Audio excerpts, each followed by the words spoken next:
Hati susah senang bukan karena harta, karena banyak orang kaya raya mati bunuh diri karena hatinya sempit. Orang yang disempitkan Allah dadanya, dipendekkan Allah pandangan matanya, sejengkal saja dia menengok dunia, mudah stres, depresi. Angka bunuh diri terbesar di dunia bukan di Indonesia. Bukan karena PHK, bukan karena tak ada kesempatan kerja, bukan karena miskin rakyat jelata. Angka bunuh diri terbesar di dunia di Eropa dan Amerika yang kaya raya. Kenapa? Stres, depresi. Mereka pakai mobil mewah, pakai baby Benz, pakai BMW, kena penyakit insomnia, tak bisa tidur malam. Orang kita naik sudako tuh tidur. Sampai ke Simpang Marendal, padahal mau belanja ke Simpang Limun. Bayangkan itu. Bapak ibu pikir tidur ini masalah sepele. Berapa banyak orang kaya tak bisa tidur, makan pil tidur. Betul tak ceritanya? Oleh sebab itu kalau ada kawan tertidur, diamkan aja lah. Nah, itu dia sedang dalam nikmat yang besar.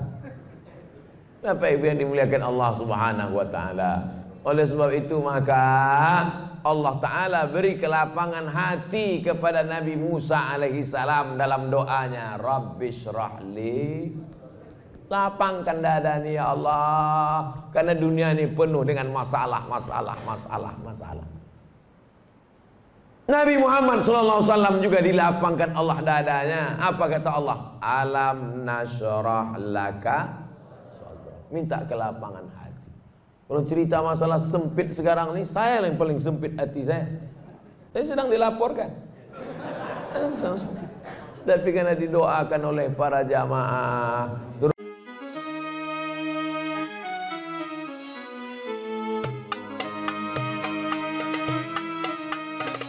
Sholat hajatnya kapan Pak Ustadz? Kalau mau sholat hajat, bisa sebelum tahajud tadi, atau di sela-sela dari tahajud ke witir. Yang penting setelah habis witir tutup selesai. Waktu menjelang azan subuh, apa yang perlu kita lakukan? Wabil ashari hum yastaghfirun. Paling bagus di waktu sahur menjelang azan subuh, banyak-banyak beristighfar.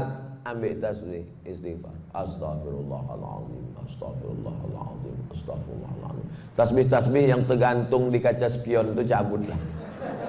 Udah lama betul mobil itu bertasbih dah. Jangan sampai mobil itu masuk surga, awak masuk neraka. Cabutlah, cabut. Nah, besok cabut. Astagfirullahaladzim, Man lazimal istighfar, siapa yang memperbanyak istighfar, 3 balasan orang banyak istighfar. Ja'alallahu lahu min kulli dhiqin makhraja.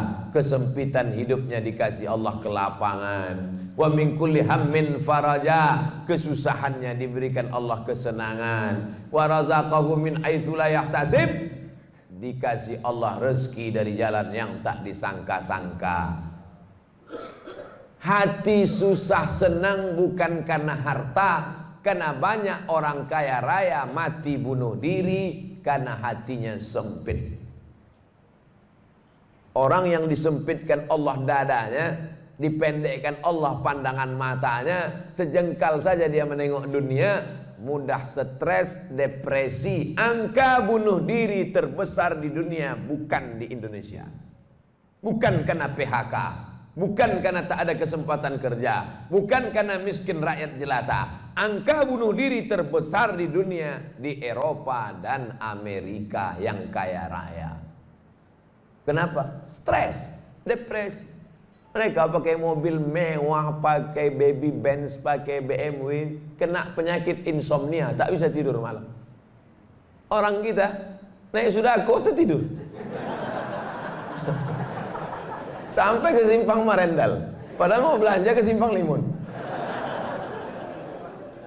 Bayangkan itu.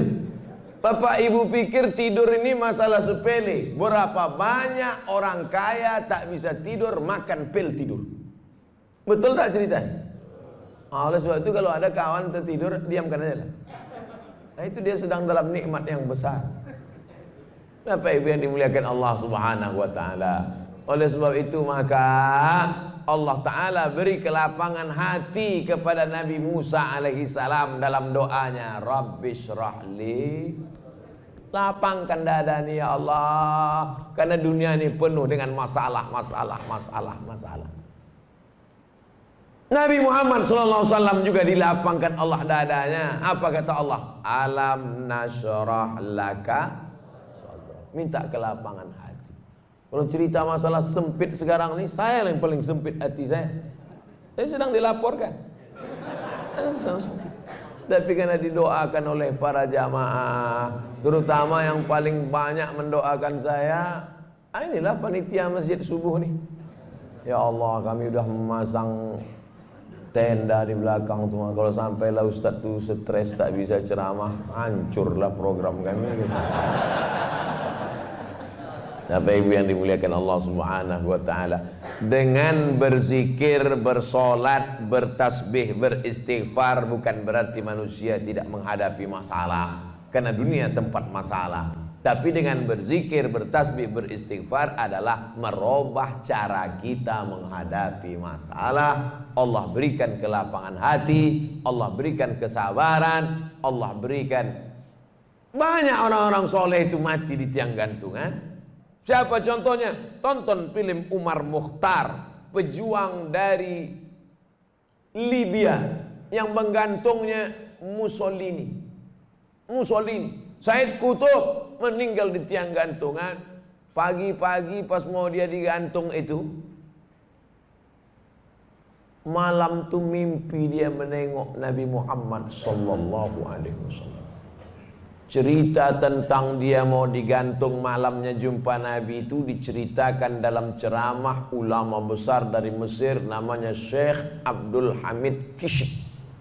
Syekh Abdul Hamid Kishi. Pas mau digantung pagi itu tersenyum dia. Nampaknya tiang gantungan itu macam tangan bidadari sedang melampai. Tak sabar dia mau mati menghadap Allah Subhanahu wa taala. Bukan macam orang-orang stres yang mau disuntik mati, ketakutan, ada permintaan macam-macam. Kau mau mati ini mau minta apa? Lontong sayur gitu. Saudaraku yang dimuliakan Allah Subhanahu wa taala, hidup ini hanya tempat persinggahan sejenak dalam perjalanan panjang sementara sampai ke tujuan. Hidup ini tak sampai seperti setengah sayap nyamuk. Bukan sayap pesawat, sayap nyamuk. Hidup ini hanya setetes. Kalau dapat jangan sombong, karena yang kau dapat cuma setetes. Yang kaya raya, yang pejabat, yang hebat, cuma setetes.